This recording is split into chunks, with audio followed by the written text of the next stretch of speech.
네, 반갑습니다. 저는 오늘 자유와 안정 그리고 삶의 밸런스 찾기라는 주제로 이야기를 드릴 전재우라고 합니다. 네.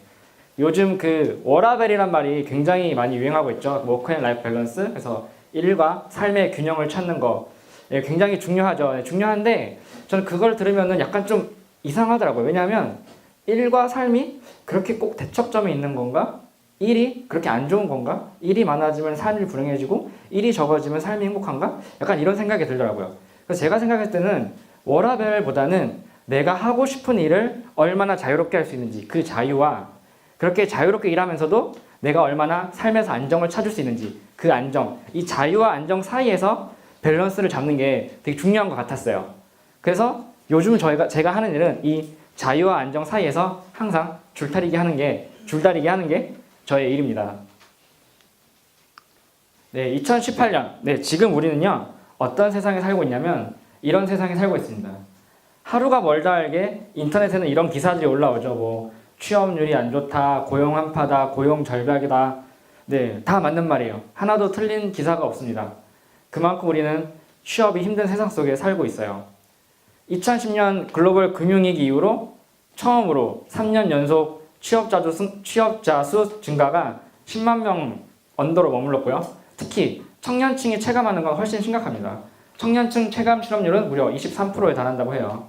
굉장히 쉽지 않은 현실이죠. 여기도 오늘 청년분들이 굉장히 많이 오셨는데 저도 이렇게 똑같이 굉장히 힘든 취업난 속에서 대학을 다녔고 취업시장에 문을 두드렸습니다. 근데 저는 운이 굉장히 좋았어요. 살면서 되게 운이 좋은 케이스들이 있잖아요. 제가 그런 케이스였던 것 같습니다. 그래서 실력에 비해서 가진 게 없지만 네, 제가 원하던 SK텔레콤이라는 회사에 2011년도에 취업을 했었습니다. 이때만 해도 저는 애사심으로 가득 차 있었어요. 정말 주유소를 가도 SK 주유소만 봤고요. 그리고 농구 경기를 봐도 SK 나이츠 경기만 봤고요. 그리고 최태원 회장님 안 좋은 기사만 봐도 마음이 아팠어요.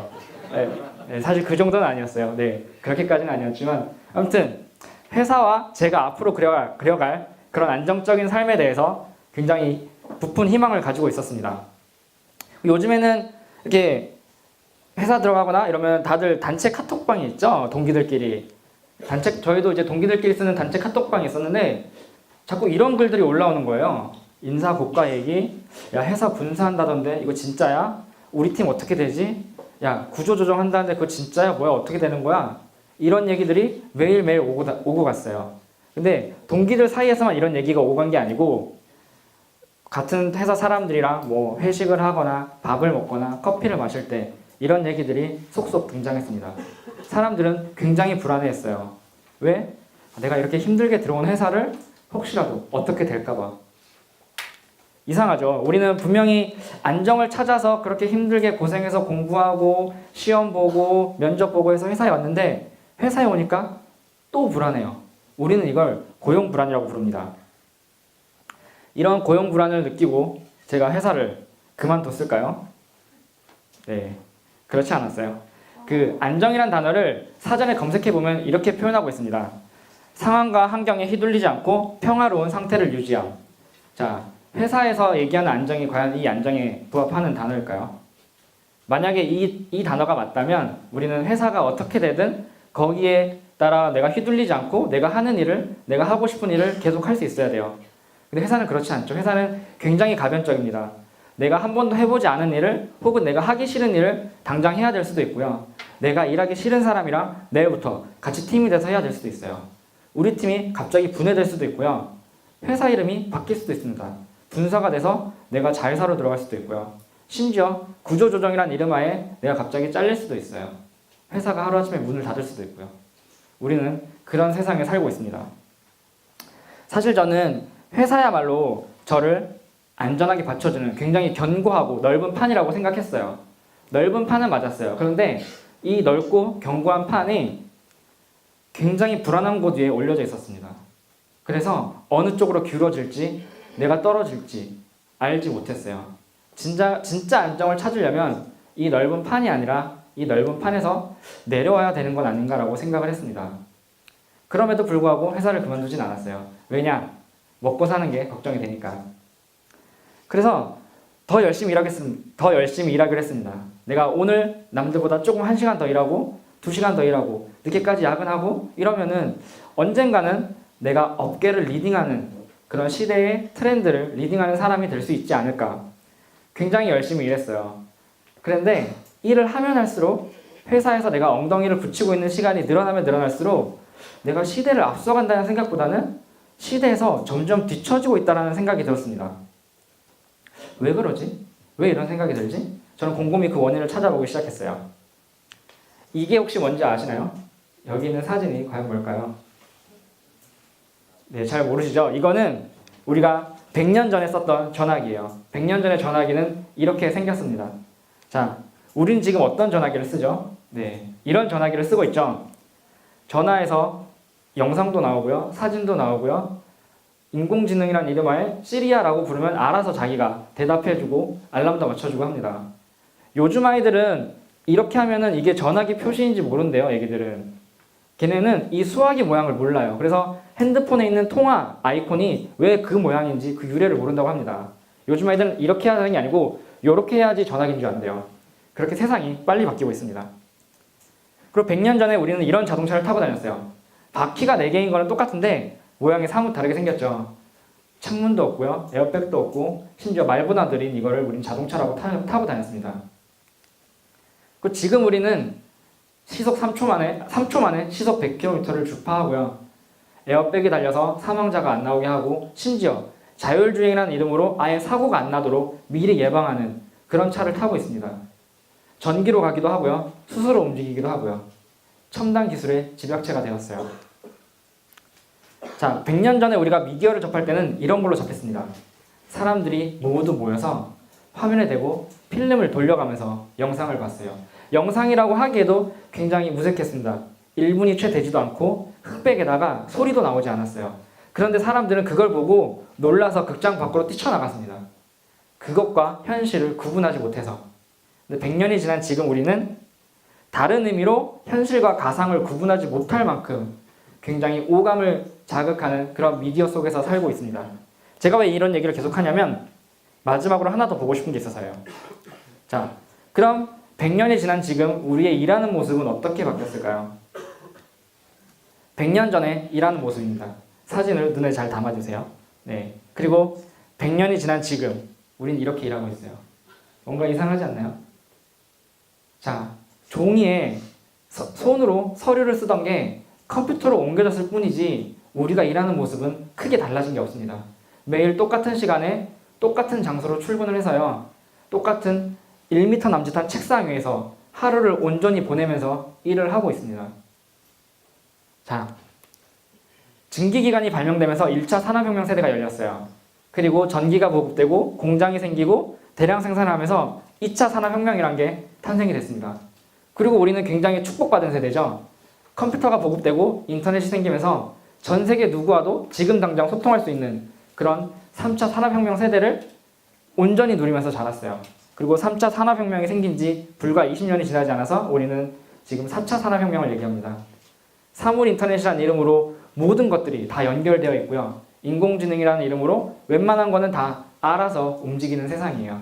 그런데 이런 4차 산업혁명 시대에 우리는 아직까지 2차 산업혁명 때와 똑같이 일을 하고 있어요. 자, 회사는 더 이상 안전한 판이 아니라는 걸 깨달았고요. 나는 일을 하면 할수록 시대에 뒤처진다라는 생각이 들었고 당연히 불안해질 수밖에 없었습니다. 엄청 불안했어요. 내가 이 회사에 다니면서 40대가 되고 50대가 되고 회사를 그만두고 난 어떤 삶을 살아야 되지? 자, 불안함을 해결할 수 있는 방법이 뭐가 있을까요? 자, 불안함을 해결할 수 있는 방법은 바로 예측 가능성이 있었습니다. 근데 이 예측 가능성을 해결하는 방법엔 2가지 전혀 다른 방법이 있어요. 첫 번째로는 예측 가능성을 높이는 겁니다. 사람들은 내가 예측할 수 있는 부분이 늘어나면 그만큼 불확실성이 줄어들게 되고 거기서 불안함을 탈피할 수 있다고 합니다. 사회 경제적으로 어려워지면 사람들은 이제 공무원이나 교사 같은 정년이 보장된 직업으로 몰리게 되죠. 왜 그러냐면요. 공무원이나 교사처럼 정년이 보장된 직업은 다른 직업에 비해서 예측 가능성이 굉장히 높기 때문이에요. 그래서 본능적으로 그런 직업에 사람들이 몰리게 됩니다. 근데 또 다른 방법은요. 정반대로 예측 가능한 부분을 아예 없애는 거예요. 내가 예측이 불가능한 일만 하는 겁니다. 아까 사회가 불안하면 뭐 공무원으로 직업이 몰린다 그랬죠? 마찬가지로 사회가 불안하면 그 해의 로또 판매량은 사상 최고치를 경신합니다. 로또는 예측이 전혀 불가능하거든요. 예측이 불가능하면 사람들은 기대를 하게 돼요. 로또를 살면 우린 기대를 하죠. 아, 이번에 내가 1등이 되면 뭘 해야지? 차를 사야지, 집을 사야지. 물론 그런 일이 쉽게 벌어지진 않지만 우리는 매일 기대를 합니다. 저는 선택해야 됐어요. 내가 예측 가능한 일을 할 것인지 예측 불가능한 일을 할 것인지. 저는 예측 불가능한 일을 하기로 했습니다. 뭐 로또를 산 건 아니에요.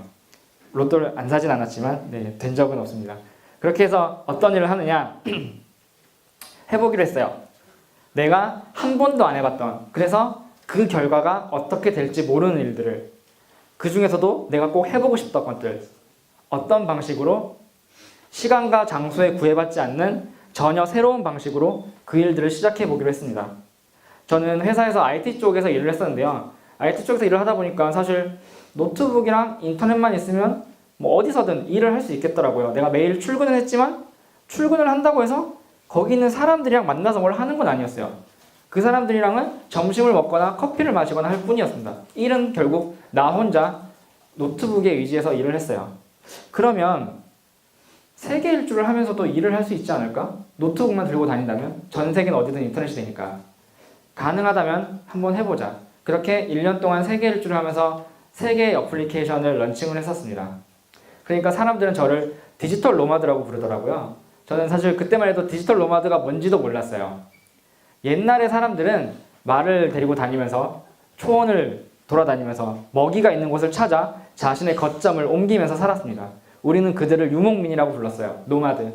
그리고 요즘에는 디지털 기기가 보급화되고 인터넷이 발달되고 이러면서 일을 찾아서 내가 한 곳에, 정해진 곳에 출근하는 것이 아니라 내가 가고 싶은 곳에 가서 일하는 이런 자유로운 사람들 보고 디지털 시대의 유목민, 그래서 디지털 노마드라고 부르고 있습니다.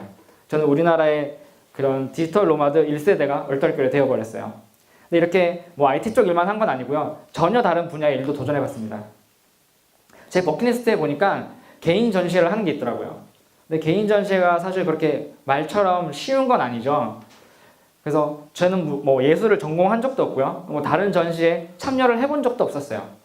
근데 굉장히 하고 싶었어요. 결과가 어떻게 될지는 모르겠지만. 근데 그렇다고 내가 비싼 돈을 들여서 갤러리를 빌리고 뭐 사진을 출력하고 영상을 준비한다고 한들 아무도 안 오면 온전히 저의 손해로 남잖아요. 그래서 좀 더 소소하게 시작을 해보기로 했습니다. 크라우드 펀딩 사이트에 제 프로젝트를 올렸어요. 그래서 만약에 사람들이 내 프로젝트에 공감을 해주고 후원을 해준다면 하면 되는 거고요. 만약에 그 사람들이 후원을 안 해주면 안 하길 잘했구나 하면서 안 하면 되는 거고요. 그런데 정말 다행히 올린 지 하루 만에 목표 금액을 100% 달성을 했었고요. 2주 만에 200%를 달성을 해서 성공적으로 개인 전시회를 마칠 수가 있었습니다. 개인 전시를 하고 나니까 제 삶의 이력에 또 그런 사진작가라는 새로운 타이틀이 또 붙게 되더라고요. 그리고 회사 다닐 때부터 했던 에어비앤비도 좀 더 적극적으로 했어요.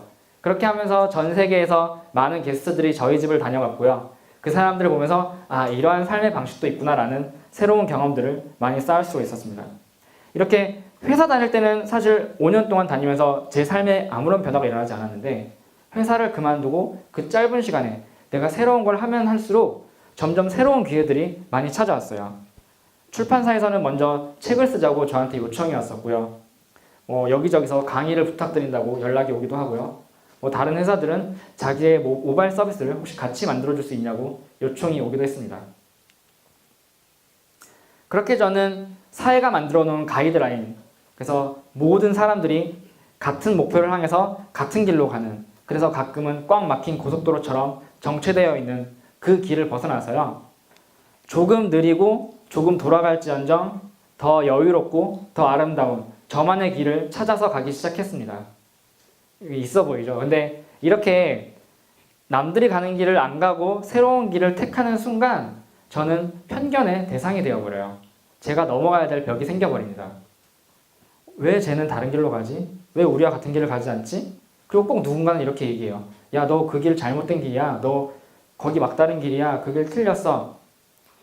근데 저는 굴하지 않고 꿋꿋이 계속 저의 길을 갔어요. 그리고 얼마 전에 저희 기사가 이제 네이버 메인에 왔는데 굉장히 많은 악플에 시달렸습니다. 네. 정말 저는 그렇게 많은 사람이 볼지도 몰랐어요. 네이버에서 50만 명이 봤고 다음에서 한 50만 명에서 한 100만 명이 제 기사를 보고 굉장히 많은 악플을. 그래서 아 정말 사람들이 이렇게 시간이 많구나라는 걸 느꼈는데요. 악플을 몇 개 가져왔어요. 뭐 돈이 많으니 저짓거리 하는 거지.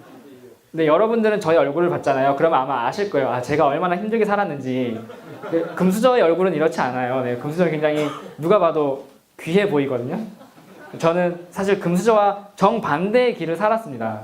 그럼 사람들이 얘기하죠. 야 근데 어떻게 갑자기 회사를 그만두고 뭐 세계 일주도 하고 네 하고 싶은 거 하면서 살아. 이렇게 살기 힘든 세상에. 제가 아까 회사를 그만두고 뭐 안정을 찾았다 얘기했지만 그 결심하고 바로 다음날 퇴사한 게 아니에요. 그 생각을 하고 퇴사를 하기까지 1년의 시간이 걸렸습니다. 그 사이에 저는 수십 번, 수백 번 계산기를 두드렸어요. 그래서 내가 지금 퇴사할 경우, 3개월 후에 퇴사할 경우, 1년 후에 퇴사할 때, 2년 후에 퇴사할 때 내 삶이 어떻게 흘러갈지를 꼼꼼하게 분석을 했습니다. 그리고 정한 시간이 1년이었어요. 그리고 그 1년 동안은 정말 열심히 악착같이 제가 세계 일주하고 사업을 하는데 필요한 돈을 모으기 시작했습니다. 회사로도 돈을 벌고 다른 사이드 잡을 또 해서 돈을 벌기도 하고요. 에어비앤비도 하기도 하고요. 그리고 버는 것뿐만 아니라 소비도 계속 줄여나갔어요. 김생민의 영수증 보면은 우리가 썼던 영수증 다 분석해서 하잖아요. 저는 그거를 3년 먼저 했습니다. 그동안 제가 썼던 모든 영수증을 다 분석했어요. 통장 내역이랑 카드 내역을 다 분석하면서 매달 얼마나 많은 돈을 어떻게 낭비하고 있는지 깨달았습니다. 보니까 쓸데없는 돈을 너무 많이 낭비하는 거예요. 뭐 습관적으로 마시는 커피, 그래서 커피는 집에서 내려 먹기 시작했고요. 그리고 친구들 만나서 술도 자주 먹고, 친구 만나고 싶으면 친구를 집으로 불렀습니다. 네, 그리고 뭐 물건도 많이 사더라고요. 그래서 어차피 세계 일주 가면 다 짐인데 그렇게 미니멀리즘을 추구했고요. 생각보다 제가 미용실도 너무 많이 가는 거예요. 근데 세계 일주 다니면은 미용실 가기가 쉽지 않거든요. 가도 사실 말도 잘 안 통하고 비싸기도 하고. 그래서 한번 직접 머리를 잘라봤어요. 그리고 한 3년, 4년 지났죠? 지금까지 저는 한 번도 미용실을 간 적이 없습니다. 지금 이 머리도 제가 직접 자른 거예요. 예, 괜찮죠? 만약에 머리가 이상해 보이면 그거는 얼굴 탓입니다. 머리는 제가 없어요. 머리는 아주 지극히 정상적이고 훌륭한 머리입니다. 그거를 소화하지 못한 제가 잘못이고요. 아무튼 그렇게 네, 열심히 살았는데 그렇게 현실적인 문제는 현실적으로 해결을 해야 돼요. 우리가 아무리 꿈과 낭만을 이야기하지만 꿈과 낭만도 결국 현실 위에서 펼쳐집니다. 현실의 문제를 해결하지 못하면 그 꿈은 정말 하룻밤에 꿈으로 끝날 수밖에 없어요. 그리고 뭐 딩크족이 아닌지 궁금한데 아기를 안 낳는 사람을 얘기하죠. 네, 저는 아이가 있고요. 뭐 이제 잣됐지 3년 후 합의 이혼 예상합니다. 뭐 이혼하면 뭐 장점도 있겠지만 아직까지 저는 잘 살고 있고요. 3년이 지났지만 지금은 후회하고 있을 듯 후회하지 않고 이렇게 많은 사람들 앞에서 저의 이야기를 자랑스럽게 이야기하고 있습니다. 그리고 재밌게 사시네 화이팅. 그런데 여자분이 얼굴이 좀 더 크시네요. 이거는 팩트예요. 이거는 잘못 이거는 편견이 아니고 팩트입니다. 제가 잘못 가져왔어요. 네, 그렇게 저는 평범한 직장인에서 지금은 직업이 좀 더 많아지고 특별해졌습니다. 시작은 언제나 옳다라는 책을 쓴 작가이기도 하고요. 그리고 에어비앤비 슈퍼호스트이자 한국의 5번째 공식 에어비앤비 앰버서더이기도 합니다. 그리고 세계 일주를 1년 동안 다녀오고 지금도 여행 컬럼을 쓰고 있는 여행가이기도 하고요. 개인 전시회를 하고 또 지금도 꾸준히 사진 작업을 하고 있는 사진 작가이기도 하고 세계의 어플리케이션을 런칭하고 운영하고 있는 스타트업을 하고 있기도 합니다. 그리고 이렇게 오늘처럼 저의 이야기를 들려드리는 강사 일도 하고 있고요. 그걸로도 모자라서 좀 더 많이 벌겠다고 다양한 회사들이랑 또 이제 수주를 받아서 프로젝트를 해주고 있는 프로젝트 매니저이기도 합니다. 이렇게 제가 저는 이렇게 직업이 많아요 라고 얘기하면 사람들이 꼭 저에게 하는 얘기가 있어요. 하나에 올인해도 될까 말까 한데 그렇게 여러 개를 다 해서 뭐 하자는 거야? 자, 올인. 우리가 카지노에서 게임할 때 쓰는 용어죠. 내가 갖고 있는 모든 칩을 한 번에 베팅하는. 자, 근데 인생은 게임이 아니잖아요. 인생은 한 방이 아니라 한 번입니다. 우리가 주식을 할 때도 뭐 계란을 한 바구니에 담지 말아라 이렇게 하면서 리스크를 줄이기 위해서 분산 투자를 하라고 얘기를 해요. 근데 주식보다 중요한 게임보다 중요한 인생에서는 사람들이 꼭 올인하라고 한 방을 이야기합니다. 저는 인생에서야말로 리스크를 줄여야 된다고 생각을 해요. 그래서 우리에게 필요한 건 올인이 아니라 정말 여러 가지 영역에서 내가 도전해 볼 수 있는 그런 올띵스가 필요한 게 아닐까 생각하고 있습니다. 그렇게 찍을 만큼 대단한 말은 아니에요. 네. 그래서 또 어떤 사람들은 저한테 이렇게 얘기해요. 그럼 그 중에서 너의 천직은 뭔데? 이 질문은 제가 대답하는데 좀 시간이 오래 걸렸어요. 저도 정말 궁금했어요. 나의 천직은 뭘까? 천직을 갖고 있는 사람을 어릴 때부터 굉장히 존경하고 부러워했습니다. 뭐 누가 나는 이게 나의 천직이야 라고 얘기하면은 너무 부러운 거예요. 나는 왜 천직을 못 찾지? 이게 나의 천직은 뭘까? 회사를 다닐 때도 회사가 나의 천직 같진 않았고요. 세계 일주를 할 때도 여행도 힘들어요. 이것도 나의 천직이 아니야. 에어비앤비 할 때도 이것도 천직이 아닌 것 같은데. 사진을 찍을 때도 모든 게. 그래서 과연 천직은 뭔지 곰곰이 오랫동안 생각을 했습니다. 그리고 생각해보니 천직이 되려면 몇 가지 조건을 만족해야 되더라고요. 일단 천직은 내가 좋아하는 일이어야 돼요. 우리 좋아하지 않는 일을 평생 기분 좋게 해나갈 수 있겠어요? 힘들겠죠? 그리고 천직이 되려면 내가 잘하는 일이어야 됩니다. 잘하지 않으면요, 그거는 취미에 불과해요. 그리고 굉장히 많은 사람들이 이 둘 사이에서 고민을 하고 있죠. 선생님, 저는 잘하는 일을 해야 될지 좋아하는 일을 해야 될지 고민이에요. 네, 저도 잘하는 일과 좋아하는 일이 하나 되지 않아서 굉장히 많이 고민을 했던 사람입니다. 근데 천직이 되려면 이것만 만족한다고 되는 게 아니고요. 돈도 잘 벌어야 돼요. 우리는 자본주의에 살고 있습니다.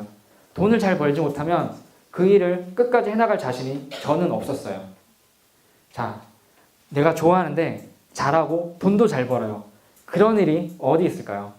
근데 심지어 천직이 되려면 한 가지 마지막 조건이 남아있어요. 그거는 미래에도 가치가 있는 일이어야 됩니다. 내가 지금 이 일을 엄청 잘해요.